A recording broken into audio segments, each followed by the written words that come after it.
अस्सलामुअलैकुम दोस्तों, आप सब कैसे हैं। आज की इस वीडियो में बात करने वाले हैं कि फर्स्ट सेमेस्टर का रिजल्ट जारी कर दिया गया है। ठीक है, तो आज हम लोग बात करेंगे सेकंड सेमेस्टर के बारे में, सेशन 24 से 28 के कि सेकंड सेमेस्टर में कौन कौन से स्टूडेंट है जो एडमिशन ले सकते हैं। ठीक है, ऐसे कौन से छात्र हैं जो आगे की परीक्षा नहीं देंगे, उन्हें सख्त मना कर दिया गया है यूनिवर्सिटी के तरफ से, तो उनको भी हम लोग देखेंगे। ठीक है, बाकी जो कॉलेज में रिजल्ट नहीं जारी किया गया है, बाकी बहुत सारे ऐसे कॉलेज हैं जो रिजल्ट नहीं जारी किए हैं, वो किस कारण से रिजल्ट नहीं जारी किए हैं और वो कब तक रिजल्ट जारी करेंगे, इस पर भी आज की इस वीडियो में चर्चा करने वाले हैं। ठीक है, फिर फर्स्ट डिवीजन, सेकंड डिवीजन और थर्ड डिवीजन क्या होता है और इसका कितने मतलब फर्स्ट डिवीजन कितने पर आएगा, सेकंड डिवीजन कितने नंबर लाने पाएगा और थर्ड डिवीजन कितने नंबर पर लाने पर आएगा, तो इस पर भी हम लोग चर्चा करेंगे। ठीक है, क्योंकि आप लोग बहुत ज़्यादा कमेंट कर रहे थे कि फर्स्ट डिवीजन हमारा नहीं शो कर रहा है, सेकंड डिवीजन नहीं शो कर रहा है, तो यहाँ पर वेरी गुड शो कर रहा है, एक्सेलेंट शो कर रहा है। ठीक है, तो इस चीज़ पर भी बात करेंगे। ठीक है,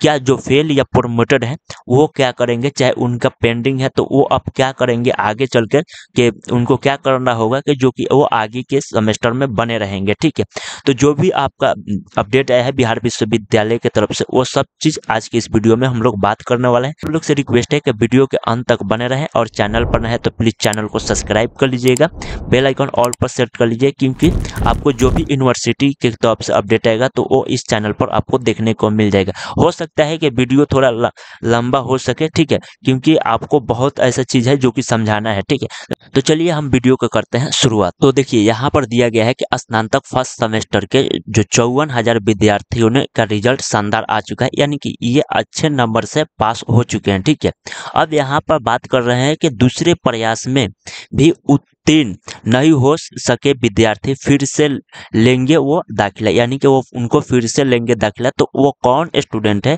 जो कि फिर से दाखिला वो कराने वाले हैं। ठीक है, जैसे एग्जांपल के तौर पर आपको बता रहे हैं, जो 23 से 27 वाले स्टूडेंट है, ठीक है, वो फर्स्ट सेमेस्टर के एग्जाम दिए थे, यानी कि वो 23 से 24 का एग्जाम दिए थे फर्स्ट सेमेस्टर का, पर उसमें किसी कारण से फेल, प्रोमोटेड या एग्जाम छोड़ चुके थे। ठीक है, वो फिर एग्जाम दिए थे 24 से 28 वाले में। उनका जो अभी एग्जाम अभी रिजल्ट आया है परसों में, कल या परसों में रिजल्ट आया है, उस समय उनको फेल या प्रोमोटेड हो चुके होंगे किसी भी कारण से, तो उनको फिर से एडमिशन लेना पड़ेगा। ठीक है, यानी कि दाखिला कराना पड़ेगा, क्योंकि ऐसे 3,000 स्टूडेंट है जिनको फिर से दाखिला कराना होगा। ठीक है, एडमिशन ले जाएगा। यहाँ पर आपको देखिएगा, मैं दिखा रहा हूँ, यहाँ पर 3,000 विद्यार्थी ऐसे हैं जो कि दूसरे प्रयास में भी उत्तीर्ण नहीं हो सके, यानी कि दूसरे प्रयास में भी अपना एग्जाम क्लियर नहीं कर पाए। अब उन्हें फिर से प्रथम सेमेस्टर में फ्रेश नामांकन लेना होगा और वो फिर से फ्रेश नामांकन उनको लेना होगा। तो ये केवल 23 से 27 वाले के लिए है। ठीक है, ये अभी जो 24 से 28 वाले जितने भी स्टूडेंट है उनके लिए जो अभी एक रिजल्ट आया है, अगर उसमें कोई भी स्टूडेंट का फेल या प्रमोटेड होगा तो उसको फिर एक चांस दिया जाएगा, क्योंकि बिहार विश्वविद्यालय की तरफ से या कोई भी यूनिवर्सिटी की तरफ से आपको 2 चांस मिलेगा। एक चांस जब आप जिस सेशन में है उस सेशन में अगर फेल या प्रमोटेड होते हैं तो फिर अगला सेशन में आपके आगे के सेशन में एक चांस और दिया जाएगा। अगर उसमें भी अगर अपना रिजल्ट को क्लियर नहीं कर पाते हैं तो फिर आपको नया सेशन में दाखिला कराना होगा। ठीक है, तो यहाँ पर आपको ये चीज़ समझ में आ चुका होगा। ठीक है, तो यहाँ पर जो भी समझाया गया था कि कौन स्टूडेंट फॉर्म मतलब दाखिला कराएगा और कौन स्टूडेंट नहीं कराएगा, तो यहाँ पर साफ मैंने क्लियर कर दिया। ठीक है, तो अब हम लोग चलते हैं थंबनेल पर। ठीक है, तो अब हम देखेंगे कि जो बाकी के कॉलेज हैं उनका रिजल्ट कब जारी किया जाएगा, तो ये अखबार की मदद से हम लोग देखेंगे। यहाँ पर आप देख सकते हैं कि यहाँ पर बोला गया है कि जो कि अभी तक ले यहाँ पर इंटरनल अंक का जो एवं प्रायोगिक परीक्षा का अंक उपलब्ध नहीं कराया गया है, यानी कि अभी तक कॉलेज के तरफ से इसका अंक जो इंटरनल का अंक का है वो उपलब्ध नहीं कराया गया है, जिसके कारण से अभी बाकी जो कॉलेज हैं वो अपना रिजल्ट जारी नहीं किया गया है। ठीक है, ये भी नहीं बोला जा रहा है कि कब तक ले उन सभी स्टूडेंट का चाहे उन कॉलेजों का रिजल्ट जारी किया जाएगा। ठीक है, ऐसे में इन कॉलेजों का खिलाफ विश्वविद्यालय ने कार्रवाई करने की तैयारी में है। ठीक है, और इनको मतलब कार्रवाई करने के लिए इस कॉलेज पर विश्वविद्यालय तैयार है। ठीक है, तो यहाँ पर इस चीज़ को बताया गया है। ठीक है, तो यहाँ तक आपको मालूम चल गया कि आपका जब भी वो कॉलेज इंटरनल एग्जाम का मतलब रिजल्ट वेबसाइट पर चढ़ाएगा तो आप उसी तरह जाकर अपना वेबसाइट पर आपका कॉलेज का शो कर देगा, तो वहाँ से आप चेक कर सकते हैं। ठीक है, तो अब यहाँ पर एक चीज़ और आपको बता दें कि जितने भी स्टूडेंट सेकेंड सेमेस्टर में गए हैं, यानी कि फर्स्ट सेमेस्टर पास कर चुके हैं, अब सेकेंड सेमेस्टर में गए हैं,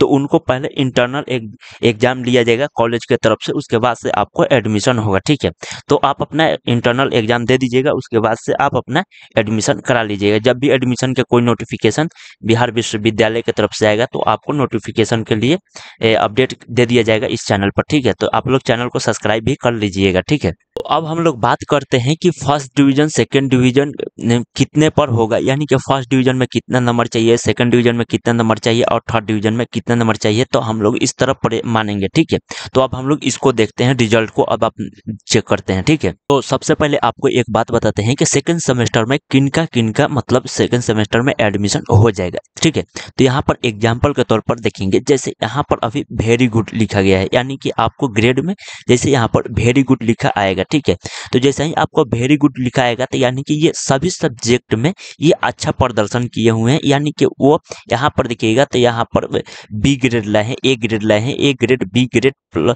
यहाँ पर इस तरह लाए हैं। ठीक है, तो यहाँ उनका कोई भी सब्जेक्ट में यानी कि एफ नहीं लगा, यानी कि एफ लगेगा तो फेल हो जाएंगे। ठीक है, यानी कि या फेल हो सकते हैं या वो इस पेपर का यानी कि उनका एग्जाम का जो एग्जाम दिए होंगे उसका रिजल्ट है जो वो ऐड नहीं किया गया होगा। ठीक है, तो जिसकी वजह से वो प्रमोटेड दिखाई देंगे। ठीक है, जिसमें किसी भी सब्जेक्ट में इनका अभी सभी सब्जेक्ट्स में अच्छा खासा नंबर लाए हैं, जिसकी वजह से इनको वेरी गुड दिया गया है। ठीक है, अब वही यहाँ पर अगर उनका किसी भी सब्जेक्ट में यहाँ पर एफ लग जाता है, मान लीजिए कि यहाँ पर उनका कोई भी थ्योरी या प्रैक्टिकल में एफ लग जाता। ठीक है, तो वो एफ लग जाता तो उनको प्रमोटेड किया जाएगा। ठीक है, यानी कि उनका वो नंबर जो भी एथी है मतलब उनका सब्जेक्ट है उस सब्जेक्ट में मतलब उसका नंबर ऐड नहीं किया गया है पूरा, तो उसके वजह से उनको प्रमोटेड किया जाएगा। प्रमोटेड का मतलब ये नहीं होता है कि वो फेल हो गए। ठीक है, यानी कि उनको भी यूनिवर्सिटी के तरफ से प्रमोट किया गया है, यानी कि आगे की तरफ भेज दिया गया है,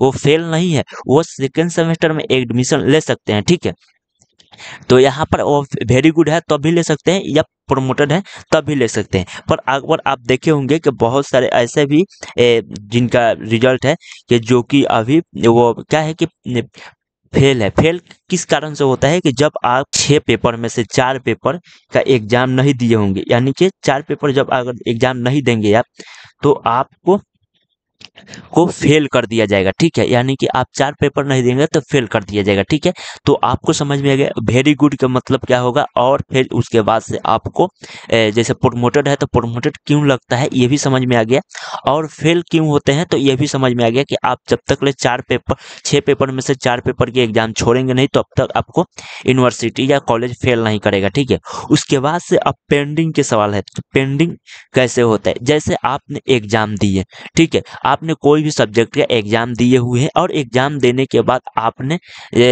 का कॉलेज को वो रिजल्ट प्राप्त नहीं हो पाया। ठीक है, यानी कि उस रिजल्ट का चाहे जैसे आप एग्जाम देने गए और एग्जाम देने गए तो अपना रोल नंबर गड़बड़ा दिए, चाहे और कुछ कर दिए, जिसकी वजह से कॉलेज के पास आपका जो रिजल्ट है वो नहीं पहुंच पाया। ठीक है, उसके बाद से आपको वहां पर पेंडिंग दिखाने लगेगा। ठीक है, जैसे अभी इंटरनल का आप लोग का रिजल्ट नहीं दिया गया है। ठीक है, तो किसी किसी ऐसे स्टूडेंट होगा जिनका पेंडिंग दिखा रहा होगा। ठीक है, तो उनके वजह से पेंडिंग होता है। ठीक है, तो आपको पेंडिंग सुधर जाएगा। आप लोग का जरूरी है कि आप लोग जाकर आपको किसी भी स्टूडेंट की अगर पेंडिंग है तो वो जाएं और जाकर कॉलेज में बात करें कि मेरा पेंडिंग किस कारण से हुआ है, आप उसको जल्द से जल्द सुधार करवा लें, और सुधार करवा लेंगे पेंडिंग सही हो जाएगा तो फिर आपको आसानी हो जाएगा। ठीक है, तो यहाँ पर एक चीज और समझ में आ गया, अगर एक्सीलेंट हुआ तो फिर आपको क्या होगा, तो देखिए एक्सीलेंट भी होगा तो आपको यानी कि अच्छे खासे नंबर से आप पास हो चुके हैं तो आपको टेंशन लेने की बात नहीं है।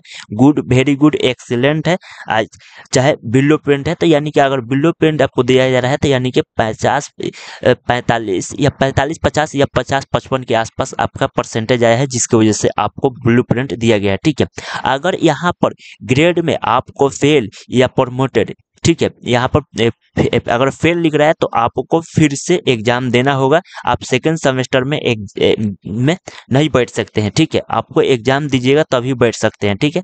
और अगर यहाँ पर वेरी गुड है तो आप दे सकते हैं, एक्सीलेंट है तब भी दे सकते हैं, ब्लू तब भी आप एग्जाम में सेकेंड सेमेस्टर के दे सकते हैं। अगर आप फिर प्रमोटेड हैं तब भी आप एग्जाम में बैठ सकते हैं। अगर पेंडिंग है तो सबसे पहले आप अपने कॉलेज में जाकर बात कीजिए कि इसको किस तरह सुधार कराना है, ठीक है। तो यहाँ पर ओवरऑल आपका रिजल्ट के बारे में आपको जानकारी मिल गया है, ठीक है। अब हम लोग आगे बढ़ते हैं, ठीक है। फर्स्ट डिवीजन, सेकंड डिवीजन और थर्ड डिवीजन में कितना परसेंटेज लाने के बाद आपको फर्स्ट डिवीजन मिलेगा और सेकंड डिवीजन मिलेगा और थर्ड डिवीजन मिलेगा, ठीक है। देखिए सबसे पहले आपको तो एक चीज बता दें कि अगर आपने हर पेपर में 45% से कम लाए हैं तो आप फेल होंगे। अगर हर पेपर में अगर 45% से ज़्यादा लाए हैं तो आपको पास हो चुके हैं। पहले का चीज़ ये समझ में आ गया, ठीक है। अब फर्स्ट डिवीजन में कितना चाहिए, यानी कि फर्स्ट डिवीजन में अगर आप 60% लाते हैं, ठीक है। फर्स्ट डिवीजन में कितने 60% से अधिक लाते हैं तो आपको फर्स्ट डिवीजन माना जाएगा, ठीक है। अगर 45 से मतलब 60 लाते हैं, यानी कि 45% से लेकर 60% के बीच में लाते हैं तो आपको सेकंड डिवीजन माना जाएगा, ठीक है। अगर वही आप 45% से नीचे की तरफ लाते हैं, यानी कि आप 42 हो गया, 44 हो गया परसेंटेज लाते हैं, यानी कि 40% लाते हैं तो आपको थर्ड डिवीजन माना जाएगा, ठीक है। यहाँ पर अब परसेंटेज देखिए कहाँ, देखिए यहाँ पर उनको परसेंटेज मिला गया है, यहाँ पर 70.625% मिला है, ठीक है। यानी कि इनका गुड, यानी कि 70%, यानी कि ये फर्स्ट डिवीजन आ गए हैं, ठीक है। तो यहाँ पर आपको इतना हो गया। वही अगर वो 45 के 60 के बीच में लाते, जैसे 50 हो गया, 52 हो गया, 55 हो गया, तो उनको सेकंड डिवीजन माना जाता। अगर वही वो 44, 43, 42, 40 लाते तो उनको थर्ड डिवीजन माना जाता, ठीक है। तो यहाँ पर इस चीज को समझ में आ गया। पर यहाँ पर आप देखिएगा तो एक है SGPA, ये SGPA अब यहाँ पर फर्स्ट डिवीजन सेकंड डिवीजन की कहानी खत्म हो चुका है, ठीक है। ये आपको थर्ड जो 22 से 25 वाले सेशन है, यानी कि अब वो सेशन वाले थे उनके लिए परसेंटेज मायने रखता है। अब आपको लिए SGPA ये मायने रखेगा, ठीक है। जैसे यहाँ पर इनका 7.55 आर है, ठीक है, 7.55 आर है, ठीक है। तो यहाँ पर SGPA अब इन लोग को मायने रखेगा, ठीक है। तो यहाँ पर आपका फर्स्ट सेकंड थर्ड डिवीजन भी आपको मालूम चल गया, ठीक है। तो आई होप आपको जितना भी डाउट था इस वीडियो में आपको पूरा डाउट मैंने क्लियर कर दिया है। वो चाहे रिजल्ट को लेकर हो कि जो बाकी रिजल्ट है वो कब आएगा, चाहे सेकंड सेमेस्टर के एडमिशन के लेकर हो या फर्स्ट सेकंड थर्ड डिवीजन का मतलब क्या है, तो यहाँ पर सारी चीज़ आपको पूरे ओवरऑल मैंने पूरे समझाने की पूरा कोशिश किया है, ठीक है।